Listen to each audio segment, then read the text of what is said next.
si on est attentif dans l'évangile de Saint Jean, il ne nous est pas raconté directement le baptême de Jésus. Ce qui nous est raconté, c'est Jean-Baptiste, un peu après ce baptême, on ne sait pas combien de temps après, Jean-Baptiste témoigne de la vision qu'il a eue lui-même lors du baptême de Jésus. Jean rendit ce témoignage, j'ai vu l'Esprit descendre sur lui comme une colombe. Et même Jean-Baptiste va plus loin.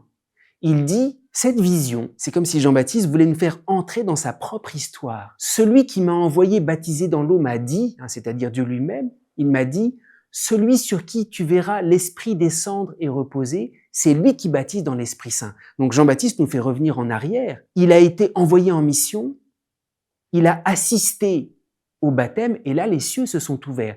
Pourquoi est-ce que l'évangile de Jean nous fait entrer, dans le regard, dans ce qu'a vécu Jean-Baptiste?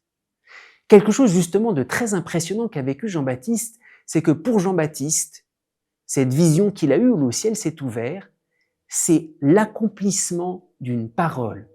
Celui qui m'a envoyé baptiser dans l'eau m'a dit, celui sur qui tu verras l'Esprit descendre et reposer, c'est lui qui baptise dans l'Esprit Saint. Moi j'ai vu et je témoigne que c'est lui, le Fils de Dieu. Autrement dit, pour Jean-Baptiste, cette vision, c'est l'accomplissement d'une parole qu'il a eue auparavant. Et ça, c'était extrêmement important.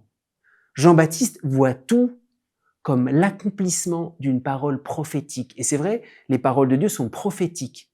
Qu'est-ce que ça veut dire de regarder les choses à travers une parole prophétique? On peut voir les événements tels qu'ils se présentent devant nous, ou bien on peut les voir à travers la parole prophétique de Dieu. Les événements qui se présentent devant nous, on peut les décrire.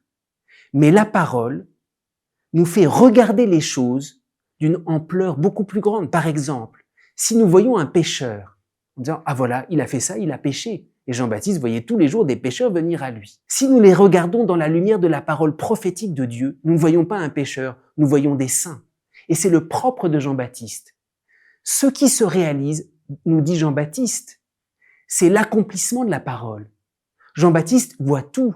Il voit le Christ, il voit les pécheurs qui arrivent à lui de façon prophétique à partir de la parole de Dieu. Et nous-mêmes, on doit entrer dans ce regard. Avec Jésus, on n'a plus le droit de regarder les choses telles qu'elles sont.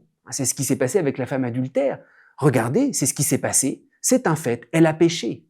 Regard prophétique, c'est pas une pécheresse. Dans le regard de Dieu, c'est une sainte où elle est appelée à la sainteté. Et c'est ça que vit Jean-Baptiste. Moi, je témoigne à la lumière de la parole que j'ai entendue.